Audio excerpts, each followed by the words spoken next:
once you have kids, but you want a good quality of life and you want a more stable atmosphere, this is your place. I know we've seen a lot of influx from Miami too. That's right. Which is interesting. Yeah, because at some point, you grow up.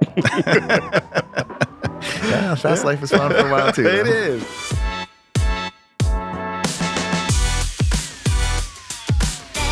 Welcome to Money Market at Bank of Tampa podcast. We highlight the businesses, expert business advice, the local economy, and points of interest in the Tampa Bay market. Follow us on YouTube, Spotify, Apple, or wherever you find your favorite podcasts, and make sure to share this episode with a friend or colleague. I am your host, Owen LaFave, the Pinellas County Marketer President for the Bank of Tampa, Tampa Bay's oldest and largest community bank. Today's guest, Craig Richard. He's the CEO and president of the Tampa Bay Economic Development Council, EDC for short, to make it easier for everyone.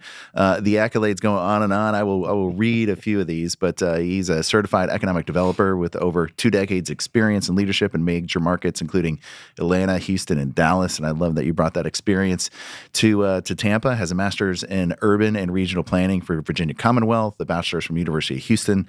Also participated in programs at the University of Oklahoma and the Kellogg School of Business at Northwestern University. So basically, if you want to know how your economy should grow, you reach out to Craig, and Craig will tell you. But he's also been recognized as one of the top 50 economic developers by Consultant Connect. And of course, I feel like you show up on this list all the time, but Florida's 500 most influential business leaders and Tampa Bay's Power 100. So basically, I'm in the presence of greatness. Oh, come on, man! And I'm tired from just reading all that. But well, stop, Craig. I'm done. Welcome to Money Market. Thanks, Owen. Good to be with you. Good to see you again. So, how would you define the core mission of the EDC? Well, the EDC, most people think of us as a business recruitment organization, but when you think about what it takes to build and maintain a thriving local economy, that's what we do. So it's about business attraction, business retention and expansion. It's helping small businesses find international markets so that they can market their wares and products. We're the only organization who is charged with making sure that the diversity of our industries are such that we can withstand, ups and downs in the economy. And so that includes making sure we have the right industry mix, recruiting the businesses that aren't here, that need to be here, helping our local businesses expand and grow, helping small businesses identify international markets that they can market their wares and their products and services, making sure that we're attracting the talent that we need for these local businesses. And if there are any services that we can provide, that the community can provide to make them grow and expand, we're here to help them with that.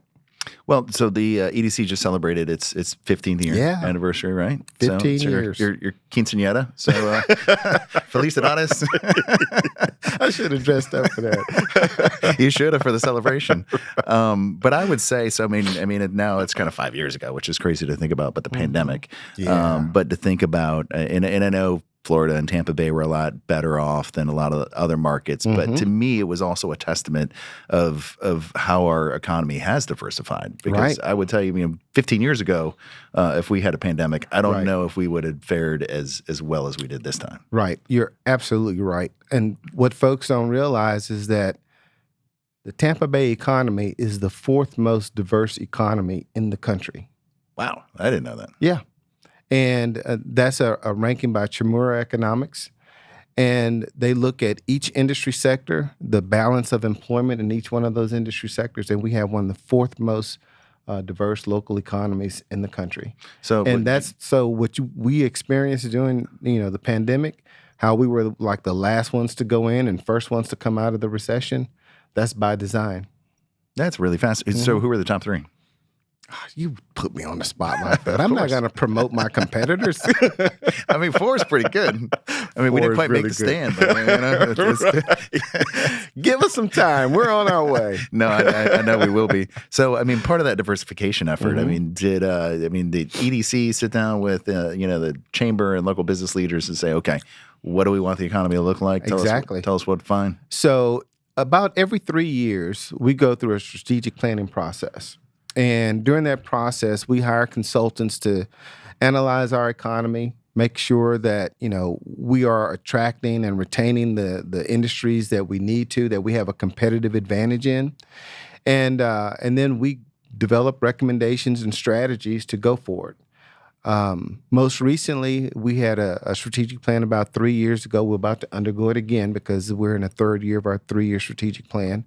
And it recommended some sub-industry sectors that we had competitive advantages in. Things like cancer solutions, cybersecurity, some of those kind of niche markets. And if you noticed, our cybersecurity industry sector is booming right now. And when you have companies like ReliaQuest and OpSWAT and Rapid7 here, we start to get that national and international recognition that other cybersecurities recognize and think, wow, we need to be in Tampa. Well, then also the workforce, right? Yeah, so it's all about the workforce. Sure. It's all about the availability of talent. Right. So the EDC was birthed from the Chamber Committee of 100, so 15 years ago. Yep. What is the working relationship with the Chamber today? What does that look like? It's a symbiotic relationship. When you think about what the Chamber does, the Chamber is responsible for making sure that we have the environment to promote economic growth. So they look at issues such as affordability, housing, transportation, all the public policy issues that's necessary to create the environment to sustain economic growth. We're more of a transactional organization, so we're about making sure that the companies know about these advantages. We market those advantages nationally and internationally, and we actually measure our work through specific metrics. So we're a very transactional in nature. Okay. Yeah. Well, so not only have you received accolades, but the EDC has as well. So in September, the Tampa Bay EDC was honored with the International Economic Development Council Gold Economic Development Organization of the Year. And we need an acronym for that thing. I know, right? It's long. It's a mouthful. In the large market category. Yep. So that's for folks wondering, that's MSAs with populations bigger than 500,000. Correct. So I understand it's a very prestigious award. So how are the winners determined? So there's a panel of judges that come from various economic development organizations across the country and internationally. You nominate yourself for these. So there's a set of an application and some questions that you have to ask, and then you prove it up on the things that you've done that was asked of you. And so the judges, they were all unanimous in their decision to award our EDC as one of the top EDCs in the country. Well, we got a gold that time. Yeah, so that's right. We got to go. We were on the stand right there. You're at the top of the stand. So, what key metrics do you look at? I mean, is it typical kind of jobs and projects? So the standard metrics for economic development organizations include jobs, capital investment, number of projects. Because we're more than just a business recruitment organization, we look at things like, in addition to those things, we look at the number of leads that we generate. We look at our marketing metrics to make sure we're reaching the targeted audiences that we need to reach. We look at the amount of permits that are being permitted. So there's a myriad of metrics that measure our outcomes. We don't measure just our activity. It's about outcomes, the impacts that we're providing the community. Okay. So speaking of, so I had Bill Eschenbaugh on the podcast, and we were talking about, land and housing and multifamily, I think in particular, but just looking at the stats and seeing how much like multifamily and single family housing permits are down. Oh yeah. Is that something that like raises some concern? Well, I mean, from a macro standpoint, there's always this give and take with housing supply. And at one point, we were very undersupplied. And so you saw as a result, housing prices increased dramatically. I think what we're about to enter into is a period where the supply is catching up with the demand. And so the housing prices should stabilize some. That's going to help us from an affordability standpoint. There's more. It's an issue, right? It is an issue. It's a big issue. I know it's not only our issue. I was about to say it's a nationwide issue. And when you have a community like ours that has experienced such dynamic growth, it becomes more of an issue for us. And it's one of the things that I think can cool off our economy if there isn't adequate housing, if there isn't adequate infrastructure to keep up with the growth. But Owen, I tell you this, I'd rather have those challenges than the challenges of decline. Absolutely. A declining tax base, a declining population. You give me these growth challenges any day, and I'm there. I'm there with you, Craig. So I don't want to put you on the spot. Yeah. But Right. I already did earlier. Yeah. So I'll just keep it going. So stats of the EDC over the 15 years. Yeah. Do you remember reading those off at your meeting? I do not. Okay. I will help you because I have them. Okay. All right. So over the past 15 years, EDC has facilitated more than 370 projects, All right. generated close to $3.7 billion in capital investment, contributed over $26 billion in economic output through the Tampa Bay area, created nearly 42,000 direct jobs and another 72,000 jobs.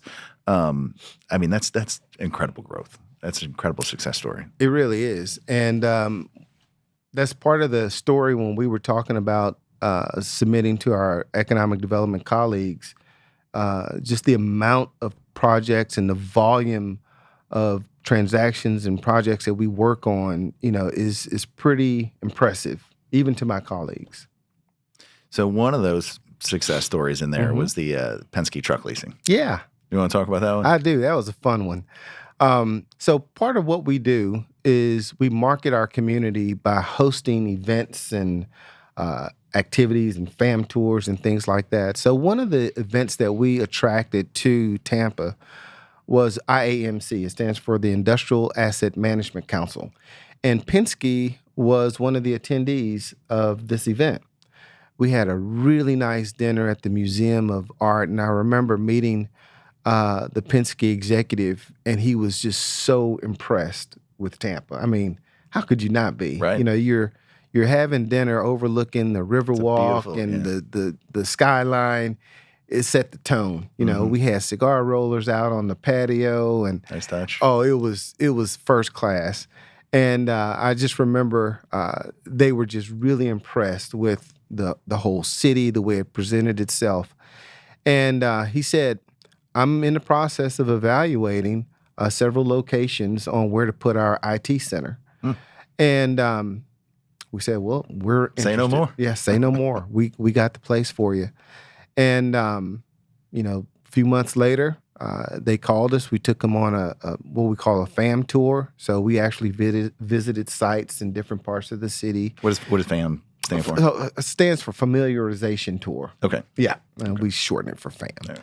And so they said, yes, we're here. We're going to bring in 30 employees. And then as you heard at our event, they're over 120 employees now.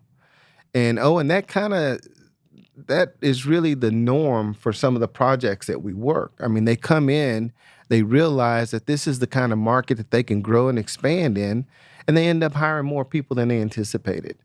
And it's because we have the talent, we have, the quality of life, the cost of living is very reasonable compared to some of the markets that they operate in. And so we stack up well. And they've been a terrific corporate partner. I mean, they have invested in mentorships, training programs. They're very involved in the community. That's great. And that's the type of companies that we really want. Yes, the ones that are going to be a part of the community, own it, and just be a great partner all around. Now they also, with their new building, right? They're talking about expanding. They're expanding. Further. Mm-hmm. So that's again building the tax base, increasing employment. That's what we're about. So that one obviously is award winning. Yes. Any others that kind of stand out in your mind? We've had a number of both recruitment projects as well as retention projects and expansion projects. If you go down to Selman and you look over, if you're going east on the Selman and you look over to the right, you'll see this enormous Coke, Florida. Oh, yeah. Yeah, that was another one. I've toured it. Maybe cool facility. Isn't it cool? Yeah. They're doing great work over there, consolidating some things, and they'll be able to operate, all of Central Florida distribution and manufacturing from that location. And so we worked with Troy Taylor and Thomas Benford on making sure that they had all the necessary tools that they needed, expedited permitting, workforce training programs, so that they can choose that location and expand and grow. You've probably heard about a lot of the pharmaceutical companies that now have a presence here that we didn't have before. Just over the past 7 years, we've had Bristol Myers Squibb, Amgen, Pfizer, Johnson & Johnson, all locate here because of the availability of talent. And they're putting these capability centers in here. So it's not, these low-wage types of centers. These are HR jobs, IT, accounting, legal. These are all jobs that are located here. They operate from here to manage the whole global companies of some of these real major nice pharmaceutical jobs. companies. Yeah. What is the recruitment process like to bring in companies of that caliber? It all starts with being very targeted. So what we want to do is make sure that we have a presence in the places where these industry sectors convene. So, if there's a conference, we're going to be at that conference. If there's a trade show, we're going to be at that trade show. And it's just making sure that Tampa is at the front of their mind. If they think that they have to expand and locate somewhere, they need to see Tampa somewhere. And so we have a great partnership with Visit Tampa Bay. It's a talent attraction program, and we coordinate together on where these campaigns will take place. And we try to make sure that these are campaigns that also coincide with our targeted industries. So case in point, we were looking at some pharmaceutical companies out in Boston, and Boston happens to be one of our markets for our talent attraction program. Santiago and I will get together and say, hey, man, we got some prospects over here. If they see Tampa, somewhere on the bus wraps or the bus stands or the elevator, or when you're taking the elevator, there's these little commercials going up the elevator. You're looking up there, and all of a sudden you see some people on a paddleboard in Tampa, and it's 12 degrees outside. That's the time that we need to be calling them, right? Right. And so that's how we coordinate with our partners and make a pitch to companies that don't really know that we exist, but now we're starting to get some traction that maybe that's a place we need to be. I've never really thought of this before, but when you mentioned that, you don't see wraps of buses around here with New York on it. No, you don't. Chicago. how do they receive our advertising? They receive it well. They do? Okay. Oh yeah. They'll take our money? We took a trip to London a couple years ago. And I mean, we couldn't have scripted it any better, because as our delegation was going through London, we see a bus and a taxi with Visit Tampa on there. It was amazing. So in London. Yeah, in London. And ironically, the majority of the leads that are in our pipeline are international companies. It's Europe, UK. They're so it's reaching our market. So I was going to imagine partnership with the airport is important, right? It's extremely important. That's another key partnership that we have. And as Joe Lopano was our chair last year of the board. And we work really closely with his business development staff, Chris Minner. And we identify markets that, one, there's we can have a good business relationship with. I mean, it's not all about tourism. It's about making sure that we can sustain the flight going both ways, them coming here and us going there. And so oftentimes that includes making sure that there's a market for businesses, and we coordinate regularly on these things. Well, I'll tell you, and I know you know this, but everybody will say, Joe has done a great job. Oh, he has. International. He's a great guy. He is. Great team over there. And he'll be missed. He'll be missed, but we got another good leader stepping in, Michael Stevens. Like yeah. And so he's built the type of team that, we can just keep the momentum going. Good. Well, let's keep it going. So that's right. And also just keep it going. I'll put you on the spot again. Yeah. So let's role play. So I'm a business that's looking to relocate from California. Give me the 30-second sales pitch on Tampa. Well, the 30-second sales pitch is essentially your company requires good, available, skilled talent. Why wouldn't you want to locate to a place that's recruiting over 150 people per day to this market? And if we don't have them, it's easy to recruit them because our cost of living is great. The quality of life is even better. That's good. How you like that? I like it. Well done. You may have given that before a couple of times. A couple times. So how does Tampa Bay stack rank against some of the other companies or excuse me cities that you have come from? So Dallas, Atlanta, Houston. We're just at a different stage within the life cycle of cities. When you think about Tampa, it kind of reminds me of where Atlanta was maybe about 15, 20 years ago. The type of growth that they were receiving then, we're getting it now. Some of these cities, they're very mature. They have strong industry sectors that that are anchored there. And one of the benefits that we have is that we're not known for any one industry sector. Like if you go to Houston, it's all about energy, right? But when the energy sector's down in Houston, you know it, you feel it. Here, not so much. We have strong financial services, healthcare, IT, distribution, and logistics. It's all here. So when one sector is up or going down, another one can pull its weight. And that's what some of these other cities don't have versus what we do have. So I like where we are. I like the stage in which we're in. We're in a growth phase right now. At some point, it won't grow like this forever. So as a city and a community, we just have to be prepared for that. We need to plan accordingly and don't take it for granted, right. Because it can't, it won't last forever. Yeah, we see. Mm-hmm. Look at Detroit. That's right. At one point in time, I think they were booming. They were richest city in the world. That's exactly right. And industries change, products change.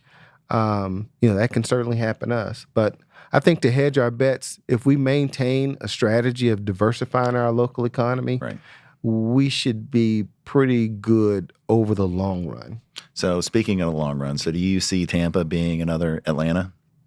There's some limiting factors to us versus Atlanta. We don't have the land availability that Atlanta had. They have the largest airport in the world. Now, I love our airport, and I would rather fly in our airport versus Hartsfield International any day. Any day. But nevertheless, the volume that goes through the airport, and when you think about airports, it's where it's one of those necessities that cities have to grow. Yeah. But we also have great universities, and that produces the talent that we need. So you have to be able to produce the talent, attract the talent, but you also have to be able to move people, products, and goods in and out of the economy. Mm-hmm. And so airports do that, ports do that. That's something we have that they don't have. So we're positioned really well. I wouldn't necessarily want to be Atlanta. I think who we are and what we are, we have our own character, our own personality. I think we have the quality of life that most would envy, coming from Atlanta. Did you know that the second state that has more in-migration than New York to Florida is Georgia? Oh, interesting. No. Yeah. No. So that tells me, people are moving from Atlanta and Georgia to Florida, particularly Tampa, because of what we have. That's fascinating. Yeah. I didn't know that. I'm full of stats. I know. Wealth of knowledge, greatness. We already covered that. So how does Tampa compete against the other cities in Florida? So the Miamis, Orlando, the Jacksonvilles. We rarely compete head to head. There are certain industry sectors that will lean towards certain metros because of the composition of the labor force there. We may compete on certain industry sectors with Miami on like tech jobs. We may compete with Orlando on, the types of jobs around entertainment, film production, for mm-hmm. example. So each metro in Florida has its own unique characteristics. So we really don't go head to head very much. Our main competitors across the country are like Charlotte, Atlanta, Nashville, Mm-hmm. go head to head with them pretty daily. All the cities that want our baseball team besides. Yeah, right. Yeah. So, but it's one of those things where we're fortunate in that there's something for everybody in Florida. So if you're a young 20-something-year-old and you want that fast life, go to Miami. Mm-hmm. But once you have kids, but you want a good quality of life and you want a more stable atmosphere, this is your place. I know we've seen a lot of influx from Miami too. That's right. Which is interesting. Because at some point, you grow up. Yeah, fast life is fun for a while too. It is. It's fun. What are we missing in Tampa? You look at industries and recruiting. I mean, where's the hole that? I'd like to see more headquarters.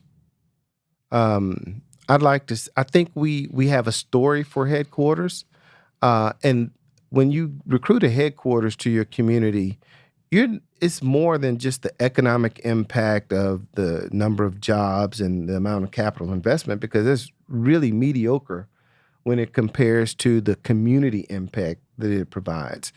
When you get a headquarters, you're also getting their philanthropic side. They're going to sponsor things. Mm-hmm. They're going to put their name on things. And so headquarters help make and provide the identity of a community. But it's a unicorn, right? I mean, it's rare. Pull. It's rare to recruit them. A better strategy is to grow them. Right. And when I was interviewing for this job, the search committee asked me, how can you help us recruit more headquarters? I said, if you want me to just spend all my time recruiting headquarters, you got the wrong guy. I said, we need to build a more comprehensive economic development strategy that includes growing the businesses so that they become Fortune 500 companies. If you look at the Fortune 500 companies from 20 years ago, they're almost totally different today. Yeah. And if you look at where they are, those companies grew up where they are. It's rare that they pick up and move.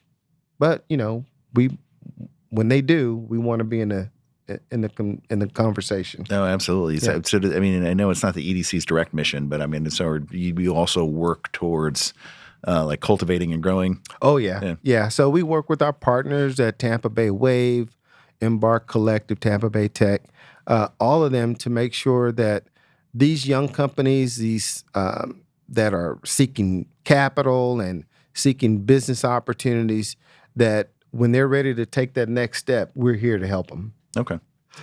What about working in recruitment efforts with the other EDCs? I mean, do you collaborate at all with St. Pete and Pasco and Pinellas EDC? Absolutely. That's one of the benefits of our region, is that we work really well together.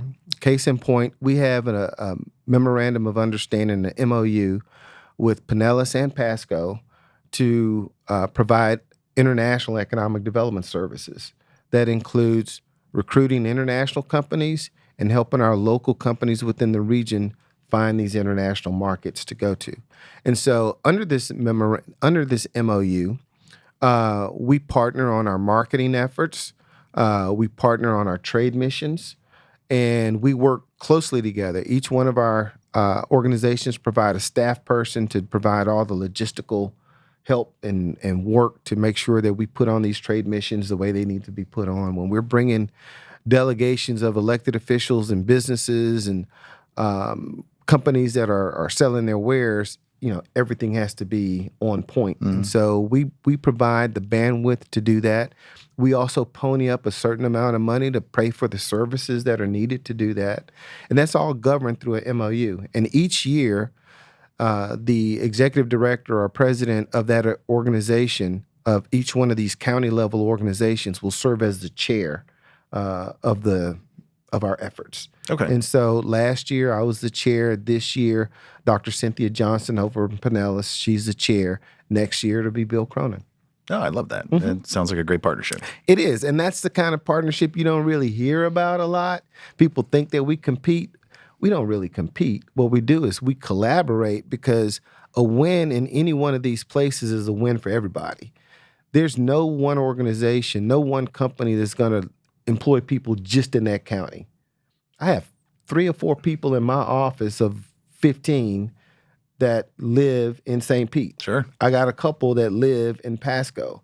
So this is a labor market. It's a regional economy. And so when we get a company, everybody benefits. When Pinellas gets a company, we benefit. So we understand that, and that's why we work really well together. No, I love that. We need a little bit more of that regional collaboration on the political level as well. So in terms of, I guess, other partnerships as well. I know Tampa General is a partnership and working towards kind of developing that the medical district. Yeah. Can you talk about the partnership and then what the idea is for the medical I'm district? excited about that opportunity. A few years ago, it was like right after the pandemic, I believe. I attended a meeting and John Coors was speaking, and John is just this dynamic, hospital administrator that is, he's cutting edge. Yeah. And he was describing how when he worked in Boston, what the environment was like for healthcare companies and providers having access to the universities and everything. And the Longwood Medical District was, something that he thought we could replicate here in Tampa. And having lots of experience in Houston, I could identify with that because I'm familiar with the Texas Medical Center in Houston.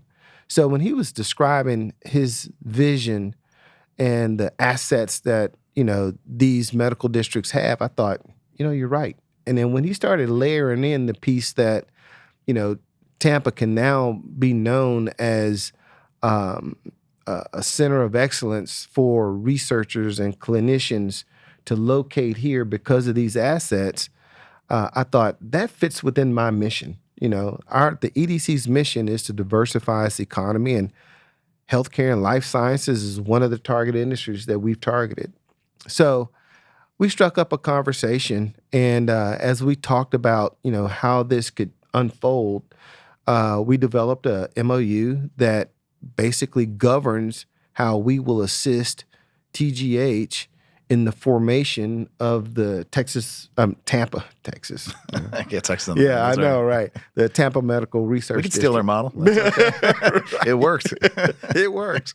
So we understand that, we're basically layering a district over assets that exist already, but there are other gaps that could be filled. There are things where we can collaborate with different institutions, arts and culture, businesses. They all benefit from the proximity of healthcare providers, the health technology that's occurring in this area. And so what are the services that we can coordinate on? What are the things that we can collaborate on? So that's part of what the TMRD's advisory committee is working up now. They're going through a vision planning process as we speak. But the whole idea is to develop a coherent image and district so that people understand, one, you're in a destination that has the key assets necessary to be able to house world-class researchers and world-class medical care and healthcare providers. So I'm excited about the opportunities that presents. I think I didn't think about it like that, 5 years ago. But the way that this is unfolding now, there's a there. There's something that we are on to, and we're already seeing some success from it. So how do you define that district? Because I'm like in my mind, I'm thinking, okay, when I see where TGH is, and I know they have branched out, but then you've got the USF Medical School, and you've got Camels right there. So to me, at least, if I'm going to put a plague, but then I think of providers like Moffitt, out north. So is it? The medical district is Tampa, or is it a tighter geography? There's going to be, you're going to have a core, and then you're also going to have like a halo effect. Okay. So a core is going to be able to have a concentration of institutions and assets that, is identifiable.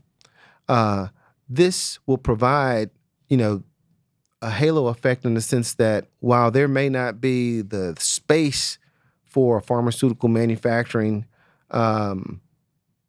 business to be in that core, because of the proximity to some of these other regional assets, could be opportunities there.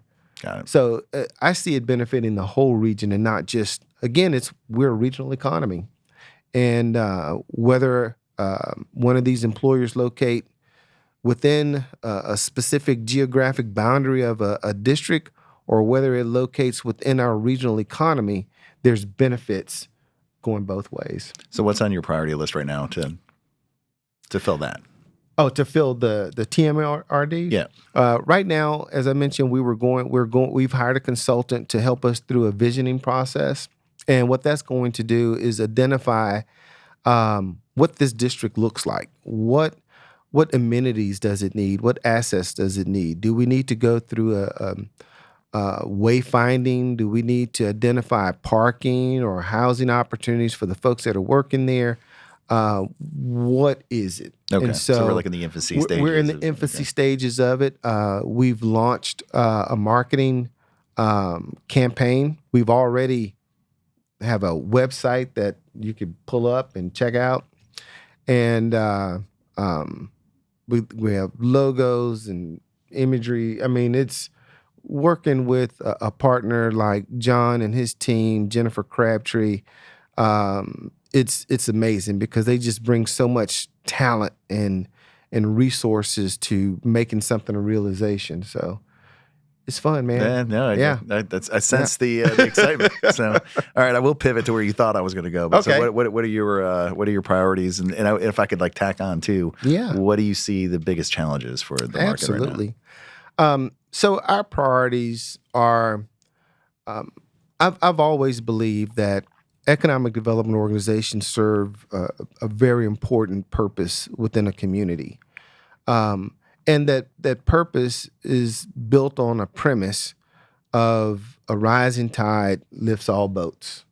Just because if we bring in companies and jobs, that's going to benefit everybody. Well, the reality is, Owen, it doesn't benefit everybody. Yeah. There are pockets within our communities that have not experienced rising tides. There are pockets within getting bigger, sadly. Yeah, it really is. And so with the gaps are there. And so my vision is to help bring investment and economic opportunities to some of the areas that have been overlooked. And so we formed the Tampa Bay Economic Prosperity Foundation to help do that. And that's part of our strategic plan, which under the placemaking category, that we will intentionally identify communities that we can target catalytic investment into. So we've started that in East Tampa. We're working on a project now that hopefully we'll get some approvals from the necessary governing bodies to build something that's going to spark additional investment in the area. What does that look like? What are you working on? So it's something that I can't give you all the details because it's not all the way public yet, but it's working with some of our educational providers to make sure that we can pump out the talent that we need in some key industry sectors, but also provide entrepreneurial opportunities for the local residents in and around the area. So in addition to training people, we're talking about providing entrepreneurial opportunities as well. So it's dual fold. And then on top of that, the companies within this industry sector will see that as an advantage and want to locate near it. So there's something perking here. Well, I'm excited to hear about it. I'm excited about it. You got a little bit of a glimpse of it at our annual meeting. But again, until all the approvals are in place, we'll be coming more. It'll be more public in a little while. How do you engage with the local schools, the colleges, universities, USF, UT? Oh yeah, HEC. Yeah. No, they are. SPC. We're joined at the hip with all of our educational partners. Many of them sit at the table on my board. So U Tampa, which Dr. Dahlberg was a stroke of genius for her to come in and just rebrand it to U Tampa because coming from Texas, I know about UT, Right. and, so having a different brand was brilliant. And so we're excited about working with her and President Rhea Law. In case you didn't know, when the EDC spun out of the chamber years ago, Rhea was part of that organizing. She's like a founder, if you will, of the EDC. She's got her fingers in everything. So I wouldn't be surprised. Everything.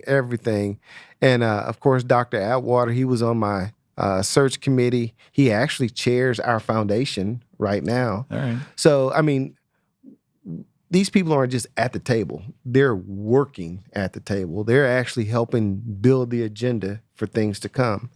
And that's what I got to say about the EDC is that, people are part of the EDC to make a difference.